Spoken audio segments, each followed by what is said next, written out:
C'est parti, donc voilà le but déjà. Bon, ça va pas être très long, hein, il suffit d'assembler ces petites boîtes. Et bon, voilà l'intérêt du truc, c'est qu'on voit la déformation à la fin, ce qui permet de placer le bon poteau au bon endroit. Donc c'est parti, on va commencer par s'occuper juste de la partie grasshopper. Donc qui est en fait la partie qui est à gauche. Enfin, il faut faire une grille. Donc squared. Vecteur.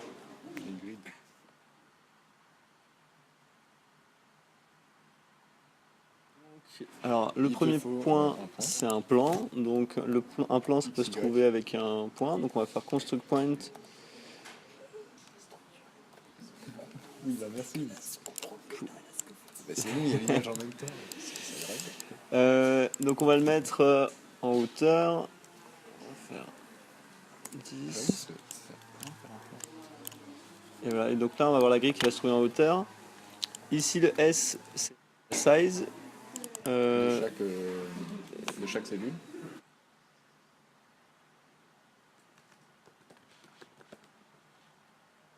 Donc, si je le connecte avec S, ça va changer la taille de la grille.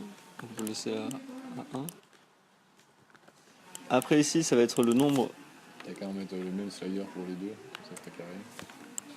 Le nombre de carrés.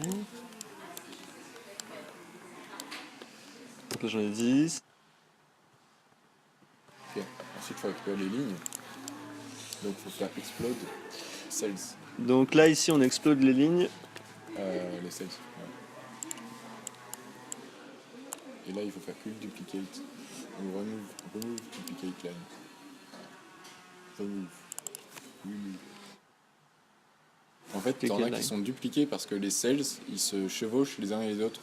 Et ce qu'il nous faut, c'est des lignes qui sont seules. Voilà, donc c'est pour ça qu'il faut mettre ce remove duplicate. Tu connectes juste S à L. Ensuite, tu fais un flatten.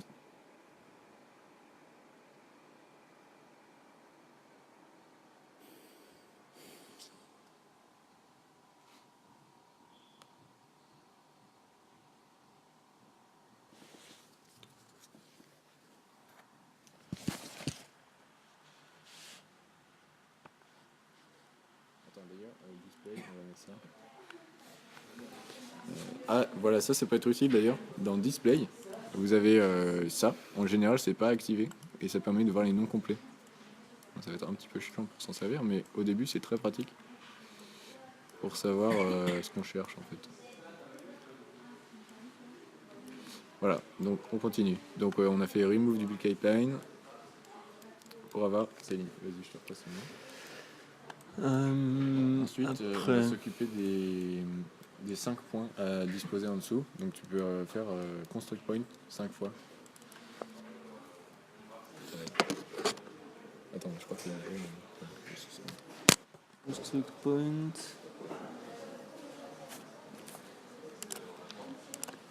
Voilà. Donc, attends, copie pas tout de suite, mets des sliders dessus. De 0 à 10, je sais pas. 0 à 15. Enfin, vas-y, tape un chiffre, genre slider, quoi.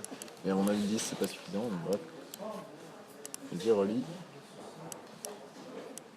Non, mais non, il faut un slider par... Et tu peux faire de 0 à 50, sinon ils vont pas arriver jusqu'au bout. Donc là, si je double clic, hop, je peux changer le maximum. Je mets ici 20.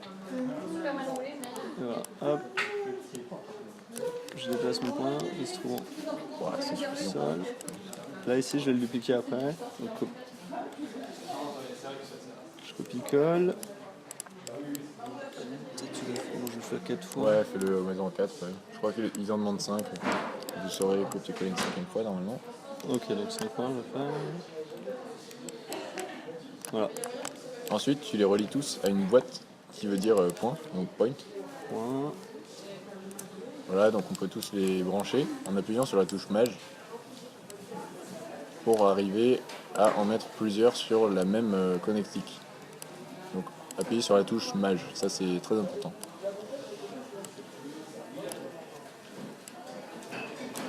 Ensuite, tous ces points, on va essayer de faire des lignes qui relient ces points à à la grille. Attends, par contre, tu peux changer les paramètres parce qu'ils sont tous superposés là, les points.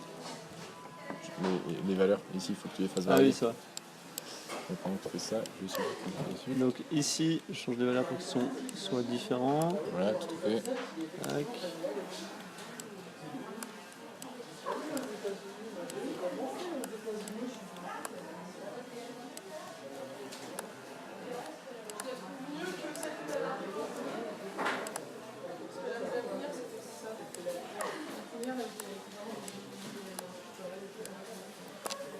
Ouais, c'est bon. Alors maintenant, on va essayer de faire une ligne entre chaque point en bas et un élément sur la gaufre au-dessus, sur la grille. Donc pour ça, en fait, on va faire une ligne entre chaque élément, donc entre chaque point et chaque point de la grille. Chaque point en bas, pardon, et chaque point de la grille. Donc on prend les points qui sont au sol. Ouais, c'est ça. Et, vas-y, endpoint. Et les points qui sortent de square.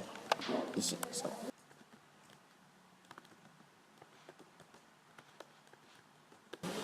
Au contraire, moi j'avais fait graft. Je pense que ça marchera mieux. Donc là on met graft et là on les flatten. Voilà. En gros, bon, ça sert à faire. Attends, je sais pas si on explique ça, mais comment on fait un panel là? Voilà, ça sert à faire en sorte que la liste, elle soit, on mette une entité dans chaque dans chaque branche de liste. Donc voilà, si on fait pas graft, c'est une liste dans la même branche, et si on fait graft,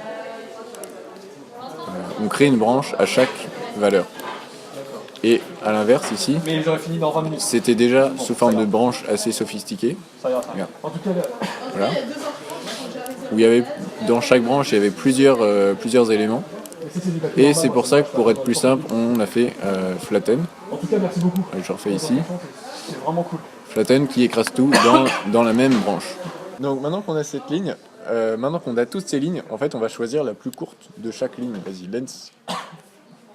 Curve lens. Bah, double clic. Lens, L-E-N-G-T-H, bien sûr.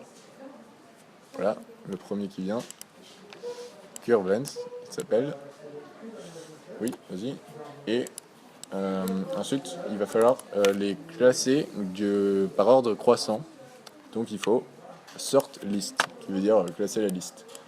En key, on va mettre la length, la longueur, la valeur de la longueur, et en values, on va prendre les lignes elles-mêmes. Donc en gros, on va classer les lignes en fonction de la valeur de leur longueur. Elles seront classées du plus petit au plus grand. Maintenant, on va mettre un list item qui va permettre de choisir les plus courtes, les valeurs les plus petites. Donc en sortant de values, on met dans list. Et par défaut, l'index il est déjà sur 0, donc ça nous convient. Maintenant, tu peux mettre preview off pour tous ces machins-là, parce que ça fait chier de voir toutes les lignes. Donc pour mettre preview off, on fait ça, on clique sur la molette et preview off. Voilà. Donc maintenant, on a juste les poteaux qui nous intéressent, c'est les poteaux les plus courts. Et là, on vient de terminer la partie grasshopper, donc on va pouvoir commencer la partie caramba. Bon, du coup, on passe à caramba. Donc voilà, donc là on a algorithme. On va commencer par poser ça, comme ça on va lire tout ce qu'il nous demande et on prend le premier. Voilà, premier. Et je me suis bourré, c'était pas le premier. Attends, si c'est ça? Assemble. Ah non, excuse-moi. Ok, lui il va nous servir, pardon. Et par contre, on a besoin aussi de assemble pour assembler le modèle, puisque là il nous demande un modèle. Donc,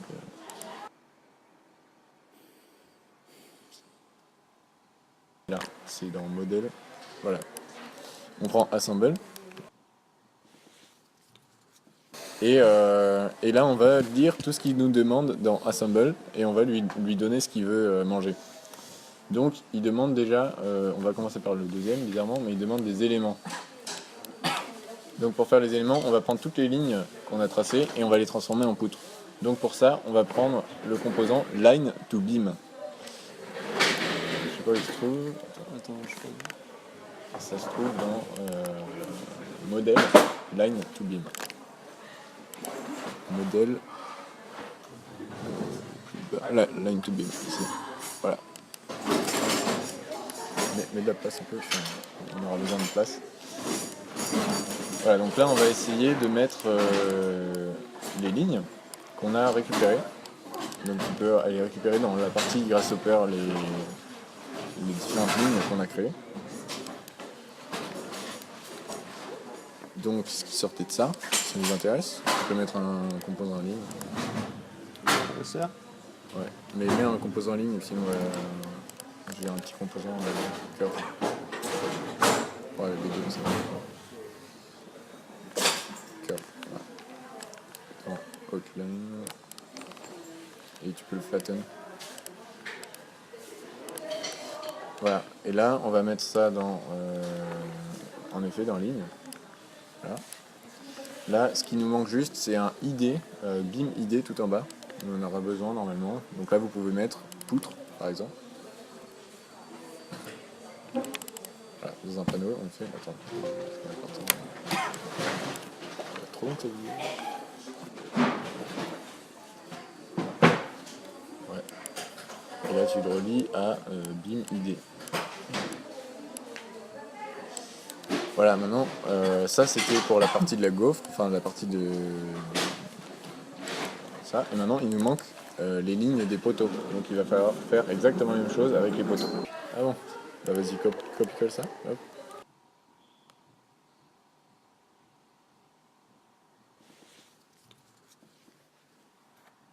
Voici, bon, là aussi on le flatten, il faut toujours flatten les machins qui rentrent dedans. Cette fois-ci, on va mettre poteau. Parfait. Voilà. Donc maintenant, avec ça, tu peux les mélanger, Element, et tu peux les connecter à Element dans Assemble. Element. Non, Element. Et pas Support. Voilà, super. Ok, maintenant qu'on a les éléments, il demande les points. Les points tout en haut. Alors ça, c'est ce qui sort aussi du même composant de Line to Beam. Et on prend les points et on les connecte aux points. Voilà. Bon, maintenant, qu'est-ce qu'il nous demande ? Il nous demande les supports. Donc là, on va chercher à faire des supports qui se trouvent, je sais plus où, ça se trouve dans modèle et tout en bas support. Voilà. Message, attends, c'est bon. Message revient, voilà. Et support là. Alors, il demande la position. Donc la position, ça vient de des points qui sont les points de base qu'on a tracés tout au début, tout à fait. Voilà, tu peux les flatten, je pense. Flatten, ouais, vaut mieux. Et là, on va verrouiller les conditions, on va verrouiller tout, donc les translations et les rotations, pour que les supports soient ancrés. Et là, on peut connecter à support. Support à support. Ce qui paraît logique. Maintenant, qu'est-ce qu'il demande ? Il demande load. Donc là, on va mettre de la gravité. Et ça se trouve dans... Enfin, load, d'une manière générale, se trouve dans... donc là en bas, load. Tout à fait. Là, il est déjà sur Gravity, donc c'est bien, c'est ce qui nous intéresse. Vector, il va falloir donner la direction dans laquelle s'applique la gravité. Et là, il s'agit de unit Z, donc la verticale. Et il va falloir y mettre un facteur qu'on va pouvoir faire varier avec un slider qui va donner la valeur de la force. Et il faut le mettre en négatif parce que la gravité s'exerce vers le bas.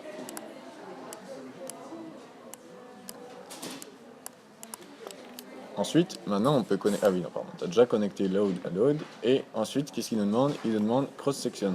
Donc cross-section, c'est dans cross-section. Et ça s'appelle cross-section. Donc c'est pas très compliqué à trouver. Voilà. Là, il faut relier...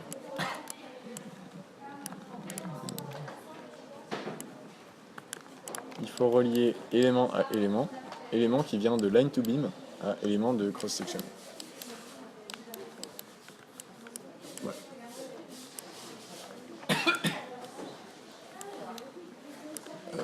Ah oui, ça doit marcher ça. Là, il faut choisir la cross-section. Donc par exemple, on prendra, pour être plus simple, on prendra circular hollow, donc un truc circulaire. C'est plus rapide à donner. Et on a juste à mettre un diamètre et une épaisseur. Donc en fait, on va en mettre deux des cross-sections pour pouvoir différencier les poteaux des poutres. Et donc tu peux reconnecter en différenciant poteau et poteau. Voilà, maintenant que c'est fait. Ok, et maintenant diamètre 500. Non mais non. Ouais.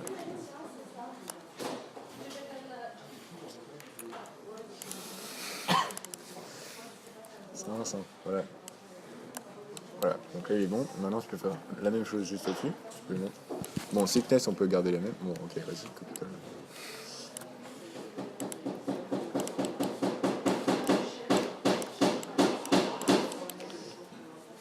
Voilà, maintenant on va mettre déjà dès le départ, on va dire que donc ici on a dit que le premier il s'agissait d'abord des poutres et ensuite des poteaux. Donc là on a poutre et là on a poteau. Donc en espérant que les autres fassent un peu moins de bruit. Donc les poutres on va dire qu'elles sont un petit peu moins grosses que les poteaux. Voilà, elles auront un diamètre de 200 mm alors que les poteaux auront un diamètre de 500 mm. Voilà, donc on continue, on relie cross-section à cross-section.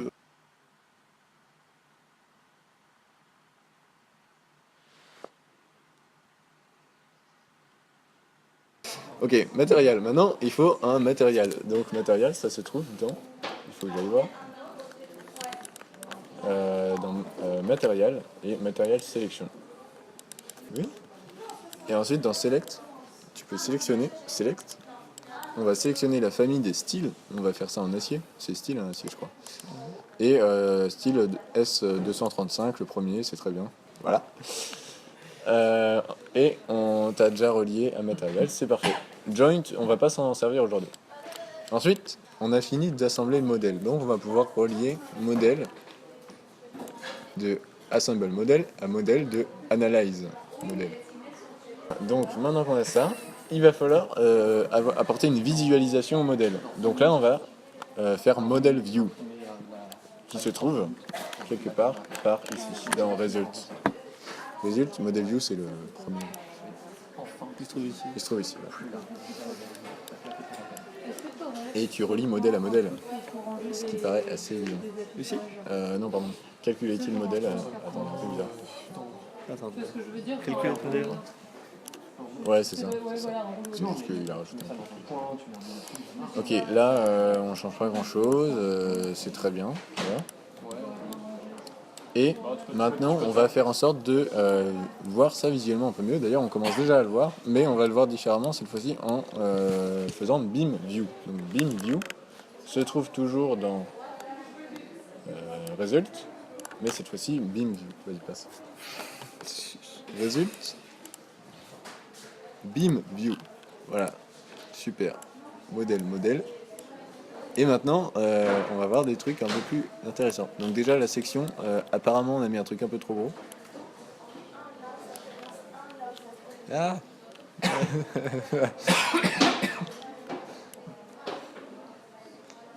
Voilà, donc là, on voit que ça se déforme plus, du coup.